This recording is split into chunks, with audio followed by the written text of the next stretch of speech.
Hello, my name is Dr. Odette Suter. I'm a holistic veterinarian. Today we're going to talk about holistic healing. Discover the secret to longevity for your animals. Let me ask you this. Are you happy with the results that you're currently getting from your animals' health care? When I ask this question to people many times, the answer is no, for obvious reasons, because they don't usually come to me unless they're already healthy. Although I would like for that to be very different. I would like to be able to prevent disease and see animals that are currently healthy and would just like to stay that way.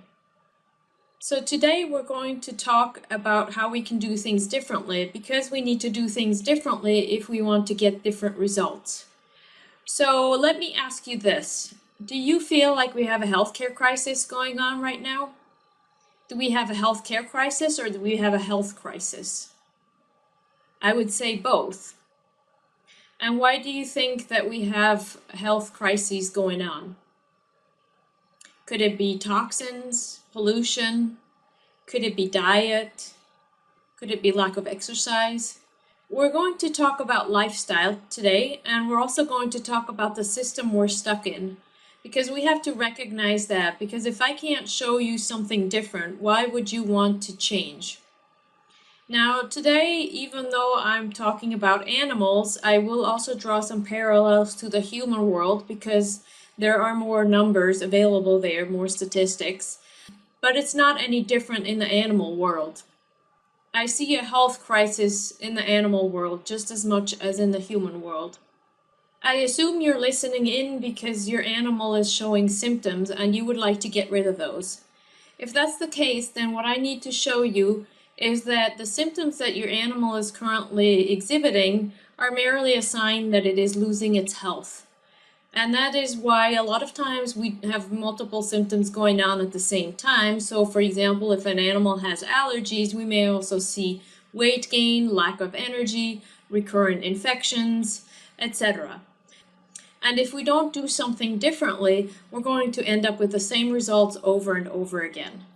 So if I can show you why it is that the treatments that you've tried haven't worked or have only worked as long as they were on powerful drugs that created side effects, would you say, I would like an opportunity to do something about it? So let's get started. I'm going to talk to you about the cause of disease and the factors that influence your animal's health. Because the reality is that much of what is going on with your animal is driven by these factors.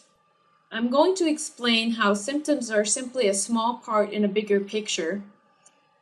It's something that you have to understand because the way to get rid of symptoms and get permanent relief is to restore their health from the foundation up. I want you to understand disease. I want you to understand what the common denominator of disease is, and I also want to understand what the cause for poor health is, and we're going to put it all together. Do you feel like we have enough information out there? Is the information that's presented to us true? Is it confusing? Is it hard to come by? When I talk to people, oftentimes what they will tell me is that there is enough information, but it's confusing because there are so many sides to the same story. A lot of information that is presented to us is purely marketing. So if I start this sentence, I'm pretty sure you'll be able to finish it for me. Milk, it does a body good, right? You've heard that one. Now, who came up with it? Was it the healthcare industry? No, it was the dairy industry. They want to make money, so it's just marketing. It's pure marketing. And so we need to be a little more discerning, and sometimes it's really hard to wade through the information because a lot of times there's money attached to it. I think a big reason why animals are having problems today, and I think you probably would agree with me, is because we tend to be procrastinators. We tend to put things on the back burner until it hits us big time, and I would tell you that that's a huge problem. But the fact that you're listening in means that you're putting your animal's health as somewhat of a priority. But whether you're going to take action today will really determine their health from now on. Because you need to understand that whatever you have done up to now has determined their health up until now. But how it is going to be for tomorrow, for the next week, and for the next years really depends on what you do from now on. And so we really need to do something differently if we want to have a different result. Now, I mentioned that we're stuck in a system. The American healthcare system is ranked at the bottom of all developed countries. But not only that, we also spend more money on healthcare than any other country. And that goes for our animals as well, except that with our animals it's a little worse because we tend to not have health insurance for them. So we're spending a lot of money on a healthcare system that isn't really working all that well for our animals. The World Health Organization also says that 90% of all diseases prevalent today are not treatable with orthodox medical procedures. Isn't that shocking? 90% of all diseases cannot be treated with our traditional healthcare system. To make matters worse, the British Medical Journal says that 85% of medical procedures and surgeries are scientifically unproven. So we have a system that works for only 10% of all diseases, but 85% of the procedures are unproven. So where does that really leave our animals? Do drugs and surgery correct the underlying cause, or do they merely cover up symptoms? In other words, let me ask you this. Do you think that animals are having allergies, for example, because they're lacking prednisolone? Their body is not having enough prednisolone? Or do we get headaches because we don't have enough Tylenol on board? You need to understand that there is an underlying cause, and that underlying cause is not being addressed by our current healthcare system. And that's why only 10% of all issues can be treated by our traditional healthcare system, and the 90% remaining need another way to be treated in order to be able to get better. And this is what we're going to talk about, because we need to do something differently if we want to be able to treat the 90% that don't get addressed by the traditional healthcare system. As a holistic veterinarian, when I see an animal, I ask two very important questions, and very simple questions. The first one is, if the animal's body isn't functioning properly, what is it missing? The second question is, if the animal's body isn't functioning properly, what might be interfering with that function? And those are two very simple questions and logical questions that most of us really think. So if I show you a picture of a wilting plant, what's your first thought? It needs water, right? I mean, that's very logical. It needs water. What else might it need? Maybe a little bit of sunshine, a little bit of nutrients, right? And then on the other hand, what could be interfering with this plant? Maybe it has bugs or some toxins. Somebody poured gasoline on it instead of water, right? So this is very logical thinking, and that's how most people think. And that's what I do. Now, just to explain real quickly, 21 years ago, I graduated from veterinary school. But let me tell you this, I don't really use a lot of what I learned back then. What I do now is I practice functional medicine. Have you heard of functional medicine? Do you know what it is? Functional medicine is this, real simple. It's applying natural things to help your animal's body function better. Now, what happens if your animal's body functions better? Its health will improve, right? Now, let me tell you a little something about health improving that most people don't know. When the animal is healing allergies, for example, it is at the same time also healing obesity, recurrent infections, lack of energy, behavioral issues, whatever else might be going on at the same time. So when the body heals, when the body improves, it heals, and it heals everything all at once. And that's because the principles that cause the body to heal are all the same. Now, can drugs do that? No way, right? If you have to give drugs, the drugs will last, for a certain period of time, and during that time, the symptoms of your animals might go away.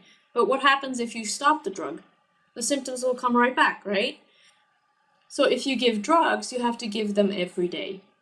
And that's like going to the mechanic with your car because your car engine light is on, but all the mechanic does is he just resets the light and doesn't do anything to the car.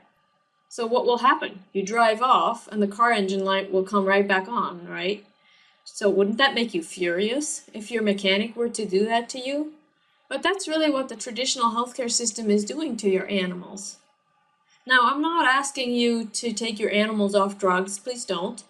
And I'm also not here to bash our traditional medical system, because it has its place. In fact, it's really good for any sort of crisis situation. So, for example, if your dog or cat or horse has a life-threatening emergency, you want to be able to use that system. You want to have that help because it can take care of things immediately. The problem is that when we use the same system to regain health and to rebuild the body, that's not really what it's for. It's like firemen coming to your house because your house is burning. You want them to be there with their water hoses and axes to take care of the fire ASAP. But then the next day, are you going to call them back to rebuild your house? No, because you don't want more destruction. You want to work with someone who can help you rebuild the house. You want a carpenter. And that's where I come in. That's what I do. I help to rebuild your animal's health. I understand the principles it takes to rebuild health, and those are the principles that I want to teach you. Now, do you know what doctor means?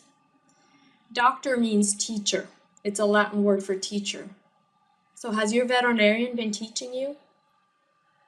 I want to teach you what it means to be healthy. I want to teach you how you can keep your animals healthy. But I don't want you to suddenly become dependent on me, because then I haven't really done you the favor of it being a good teacher. What I want is for you to become independent in their health, to know what you need to do to keep them healthy. Sure, right now your animal's health might be in a little bit of a pit, and I certainly will help you to get them back up, but I have to train you so that you can keep them healthy from then on. And that's what my program does. I call it a curriculum. It's a curriculum that is designed so that you can keep your animals healthy and so that you know how to keep them healthy. Because if you want to learn math, you have to have a teacher. And if you want to learn about health, you also need a teacher, somebody who can show you. And so this is what I'm going to help you with. Sadly, that's not the way our healthcare system functions. Do you know what the #1 website is that people consult? It's WebMD. And do you know why? It's because WebMD has a symptom tracker. So people can put in their symptoms and then they can hit the button at the bottom and it will tell them what disease they have. Then the next button they can push will tell them what drugs they should use. So basically the healthcare system teaches us how to think. So if we look at a dog with allergies, you can see this is the butt of a dog that has some allergic condition going on. So in this case, the first thought would be, well, what condition does the animal have? What condition does this dog have? The next thought is, well, what drug does it need? What shampoo can I get? And that's really how the pharmaceutical companies teach us to think with their marketing strategies, and they spend billions of dollars a year to teach us to think that way. So we basically think that disease means that we need a prescription drug for life. It amazes me how these commercials work on TV where they list a lot of side effects, and then usually it ends up with it can cause sudden death. But there was one commercial that I saw that I thought was really funny. It was promoting a drug for incontinence, and one of the side effects was diarrhea, which means you're basically trading the drips for the squirts. So basically what these marketing strategies are teaching us is that we need a drug if we're sick. But the problem didn't get there because our animals are lacking a drug. The problem got there why? Because either their body is missing something to make it function properly, or something is interfering with the body's function. So again, we have wrong and lacking information that is telling us that if we have a sick animal, we just take a drug and it becomes healthy. I would say no to that. That's not what I see. So I mentioned a little bit earlier that we have a common denominator of disease. As you might have guessed, it is inflammation. There's a lot of talk about inflammation these days, and oftentimes we have this chronic underlying inflammation that we don't see, a bit like a volcano that's not erupted yet but is sort of bubbling under the surface. And then all of a sudden, when the body can't compensate for this inflammation anymore, we start to see symptoms. That's when the volcano erupts. And inflammation is really a good thing. If our animals hit themselves somewhere on a rock or something, we want some inflammation there because it will help the healing process. But we certainly don't want to have inflammation going on all the time, because that's when it really becomes a bad thing and sometimes even a deadly thing. So inflammation can be good in an acute phase, but if we have chronic inflammation going on, it's really bad. Now, chronic inflammation can cause all sorts of diseases, and I'm sure you're very familiar with those. Cancer, for example, diabetes, cardiovascular disease, pancreatitis, autoimmune disease, arthritis, renal disease, IBD, etc. So a lot of the diseases that we see nowadays in our animals, and us humans as well, are really at the base a chronic inflammation that has caused damage to the body. So chronic inflammation is really hidden inflammation that is run amok, and it's at the root of all chronic illness. Chronic smoldering inflammation will slowly destroy our animals' organs and their ability to function optimally. So then we need to ask, what causes inflammation? What do you think? Could it be toxins that are impairing the liver function? Could it be a hormone imbalance? Could it be gut issues? Could it be allergies? Stress? These are all causes of inflammation, and I want to look at them a little more closely with you. So this big blob here is the liver. You can see that on one side we have toxins coming into the liver. They are being transformed in step 1 and step 2 and turned into waste products that then can be eliminated via the bile and the bowel, and then also via the kidney and the urine. Now, in order for these steps to work, we have to have nutrients. Now, I'm not asking you to memorize all of these, but these are really nutrients that we need to give our animals in order for the liver to be able to function properly. If the liver gets overwhelmed by toxins, which is often the case, it can't really do the steps that it needs to get rid of the waste products, and they accumulate. And also, if we feed our animals a diet that is poor in certain nutrients that the liver needs in order to be able to detoxify properly, we also have a problem. Closely tied in with the liver is the thyroid hormone. I picked the thyroid gland as an example because the thyroid hormones are essential to all function of the body. The thyroid glands are located right next to the trachea on both sides in the throat area. Same for us humans as well. The thyroid glands, they produce thyroid hormone. They produce T4 and T3. T4 is a bit like crude oil. It has to be transformed into T3 in order to be able to be useful. So T3 would be the gasoline. So you wouldn't want to put crude oil in your car. You really want to have gasoline. There is a lot more T4 than there is T3. T4 is really the storage form so that the body can activate it into T3 when it needs it. You might ask, where is the activation taking place? I don't know if you guessed it, but it's the liver. 60% of T4 is converted to T3 in the liver, so we need to have a really good functioning liver. The liver depends on T3 in order to be functioning properly, but the thyroid hormone depends on the liver as well in order to be able to be converted to T3. So you can see that these two are very much related and one can't function without the other. Now T4 is also converted into T3 in peripheral tissues, other tissues, and then also part of it is activated in the GI tract. So you can see how all of these different organs are connected with each other, and they really all need to be functioning optimally in order for the whole body to be able to work. T3 is really necessary for each and every single cell. If there's not enough T3, it's like trying to put a cake batter into the oven at 100 degrees. What do you think will happen? Not much, right? You're certainly not going to have a cake. So the same is really true with the thyroid hormone. If there's not enough thyroid hormone activated and available to the cells, then the body can't really do what it's supposed to do. So everything slows down, it becomes sluggish, more toxins become accumulated, nutrition can't get into the body, there's waste accumulation in the cells, so everything gets kind of clogged up. Unfortunately, when you go to your veterinarian, what they usually test for is T4 only. And after I've gone through this with you, I'm pretty sure that you can see that measuring T4 by itself doesn't really give you any indication on how well T4 is converted into T3, how well the liver works, etc. Plus, there are a number of toxins that block the receptor sites at a cellular level. What that means is that T3 cannot attach to its receptors because somebody is already sitting there. It's a bit like trying to put a key into a keyhole, but there's already a key in it. So simply measuring T4 does not really give you any indication of whether the thyroid metabolism is working properly. So if you ever go to your veterinarian to do a thyroid check, please ask them to do a full panel, which includes T4, T3, and also antibodies to the thyroid. The GI tract is also a very important part of the body and is the cause of a lot of issues for animals if it's not functioning properly. So let's look at that a little bit more closely.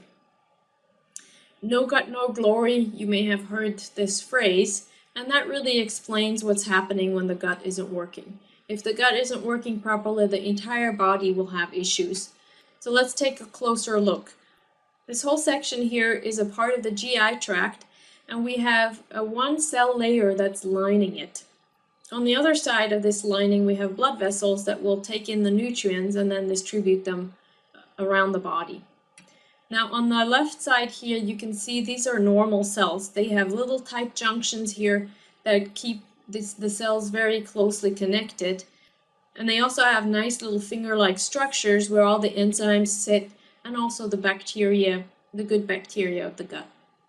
Now on this side, you can see that the tight junctions have been destroyed and sometimes even the entire cell is destroyed. What they don't show is that with inflammation, with gut inflammation, usually these little finger-like structures, they flatten out and they basically are destroyed as well. Now what happens if we have big spaces here between the cells? We have particles that can go into the bloodstream without being properly digested first. Because when a protein comes in, let's say a piece of chicken, it has to be digested into individual protein parts and into amino acids. And only these amino acids can then be absorbed into the cells and go into the bloodstream. Now, if we have a whole piece of chicken that comes through and goes right directly into the bloodstream, the body is going to say, hey, wait a minute, that is an invader. That is not supposed to be there. And what happens if we have an invader? Well, of course, the immune system is going to come running and is going to create inflammation in order to get rid of this invader. This phenomenon has been termed leaky gut, and it really makes sense. Things leak into the body that aren't supposed to be there. And that's not just protein, but also different bacteria and toxins and other undigested parts can go around floating in the bloodstream. Now, if we have protein that goes through and the body recognizes it as a foreign substance, the next time the animal will eat this protein, the body will start to attack it again. And that's how food sensitivities are created. It's because the GI tract has not been able to properly digest and then absorb the nutrient in the form that is okay with the immune system. There are all kinds of triggers that can cause intestinal damage, such as dietary proteins, which I already mentioned, lack of enzymes, antibiotics that will cause damage to the microbial flora. We have infections, blood sugar issues, food allergens, toxins, hormone imbalances, stress, etc. This is obviously from a human book, but the same is really happening with our animals as well.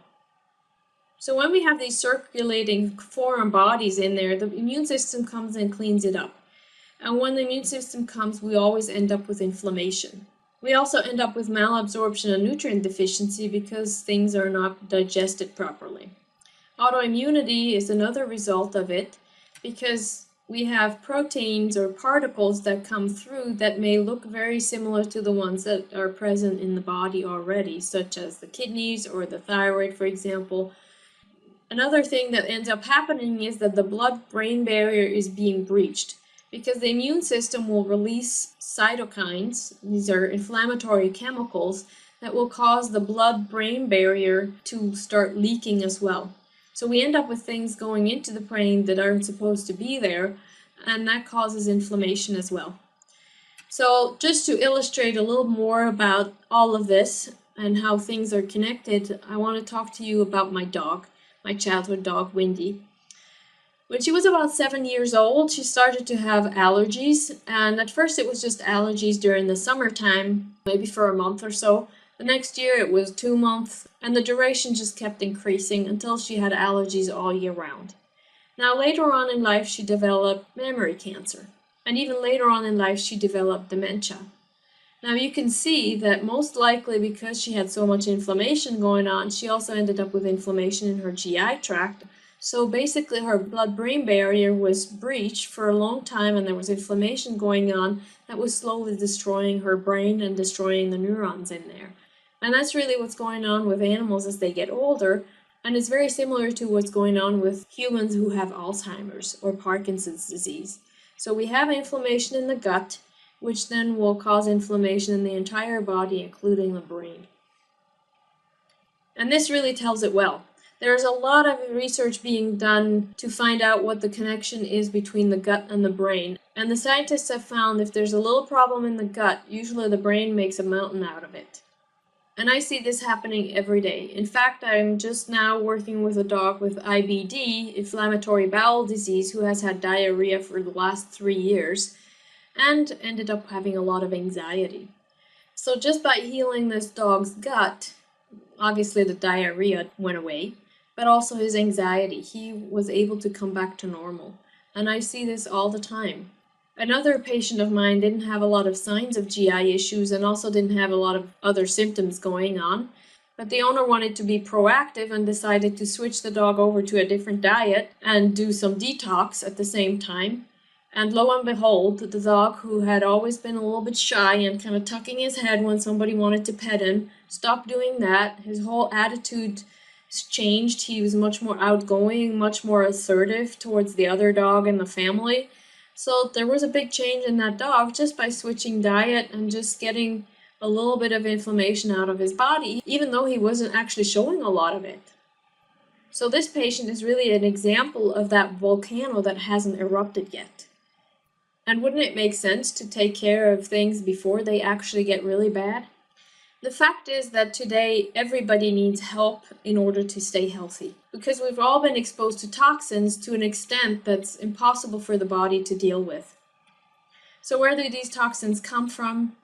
They come from factories, from our car exhaust, from chlorine and other chemicals in the water supply, from pesticides and herbicides, artificial sweeteners and other preservatives, the food itself, from genetically modified organisms, from drugs, from the body itself. If the body has accumulated a lot of toxins and has created a lot of inflammation, then the inflammatory process itself will create more toxins. And last but not least, stress is obviously not contributing to good health.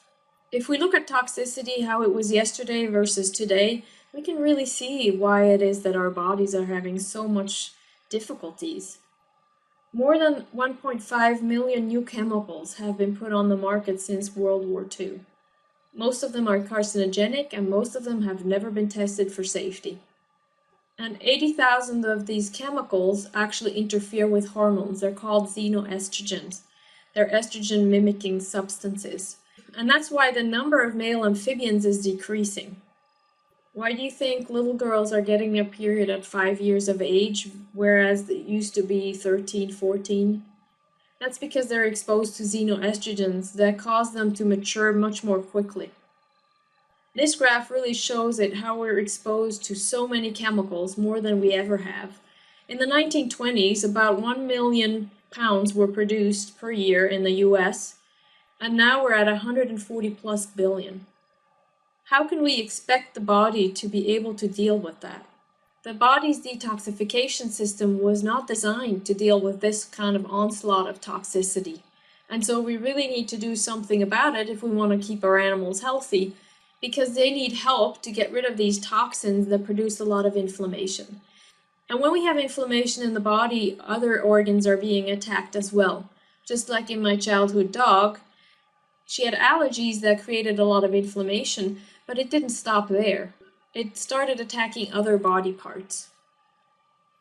In chronically inflamed animals, I often see issues of the pancreas that can end up becoming diabetes, or exocrine pancreatic insufficiency, which is basically the pancreas not producing enough enzymes for the body to be able to digest the food. The nervous system gets attacked, I already mentioned that before. The adrenal glands get attacked, causing Addison's disease, which is basically a lack of adrenal hormones. The intestines get attacked, they have chronic inflammation, which can lead to IBS, IBD. Our animals' blood cells can be attacked, causing destruction of the red blood cells or the platelets, which will either not allow the body to transport oxygen in sufficient amounts or destroy the platelets, which will cause bleeding. The liver is also vulnerable to chronic inflammation. The muscles can be attacked. We can have systemic lupus, which is an autoimmune disease. We can have kidney problems. We can have skin issues. And we can have joint issues that look very similar to rheumatoid arthritis in humans. So you can see that chronic inflammation is not a good thing to have.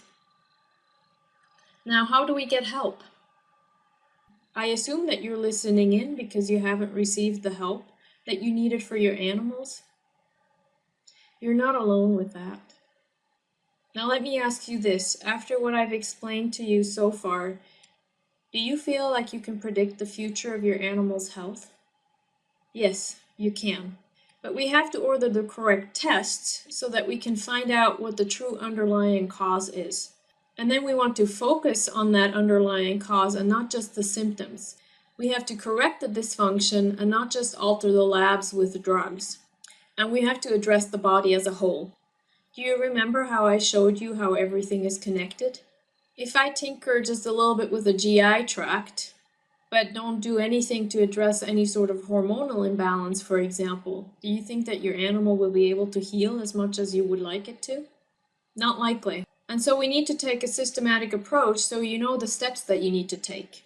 There's nothing more frustrating than having a goal in sight but not knowing how to get there. But my program is designed to show you that.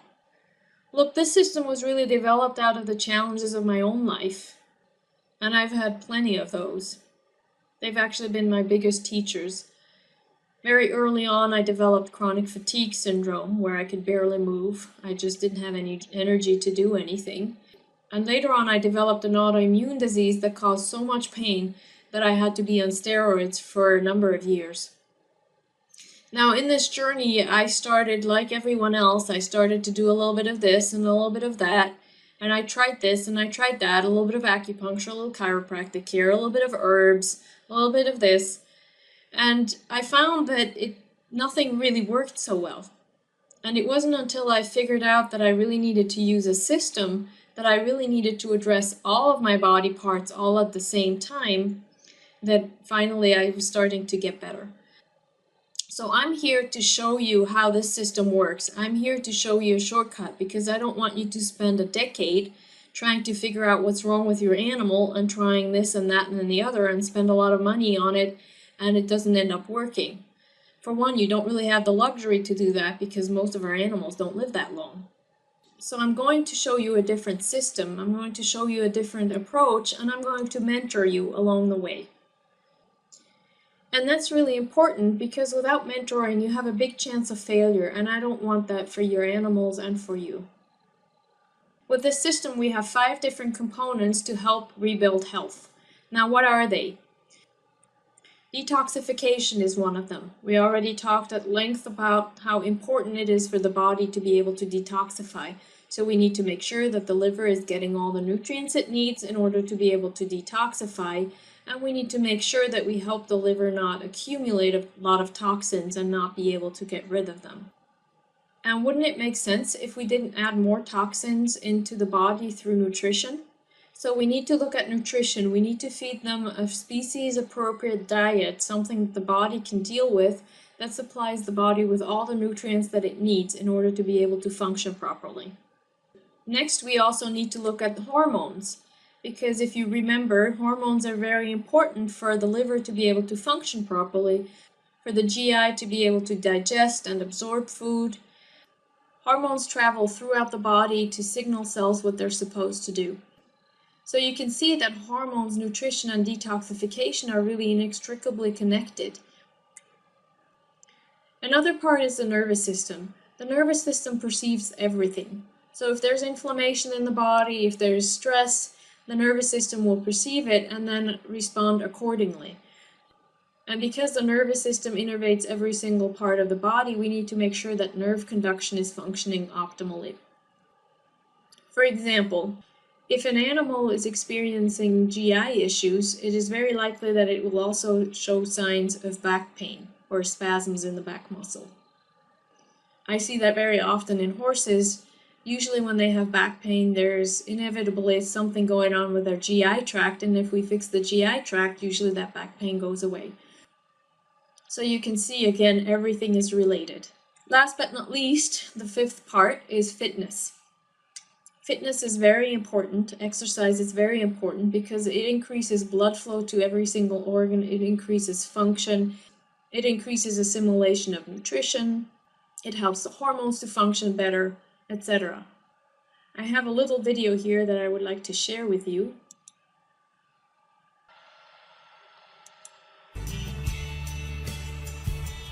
This is Kathleen Sanderson from Enhancing Performance, Preventing Injuries, and here she's working with one of her own dogs, with one of her athletes. Her goal is to train them so that they use all of their muscle groups in a balanced way. Because especially in big dogs, for example, they tend to use more of their leg musculatures to move themselves forward, rather than also engaging their core strength, which you can see right here, he does have to use both.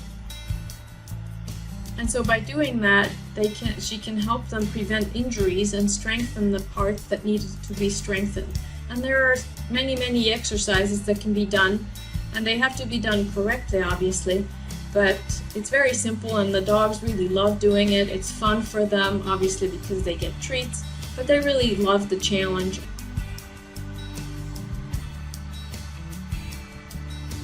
So back to all of our pieces, I'm going to help you put all of these pieces together, because the truth is that if you don't, there's a very high likelihood that you will fail. So again, we have nutrition, we have fitness, we have hormones, we have the nervous system, and we also need to include detoxification. By putting all of these pieces together, there's a high chance of success. If we don't, then unfortunately there's also a very high likelihood of failure. 94% of all failure is due to not having a system. And I want you to succeed. But if I don't give you the tools that you need in order to do that, how are you going to achieve that? So I'm going to give you the tools.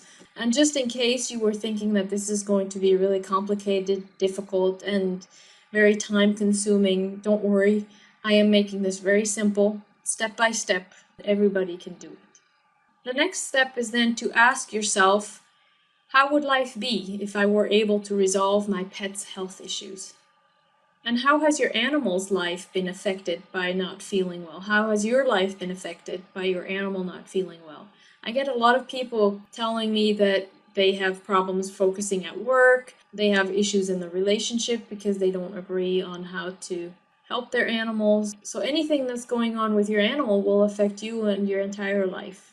And then on a scale of 1 to 10, how motivated are you really to take action and to get to the root of your furry friend's problem? What I want is for your animals to feel better. I want you to enjoy your lives together. I want you to worry less. I want you to have fun. So what's next? We have to take action, right? Let's get going today and get your animal back to health. Call now. I really look forward to meeting you and help your animals achieve peak health.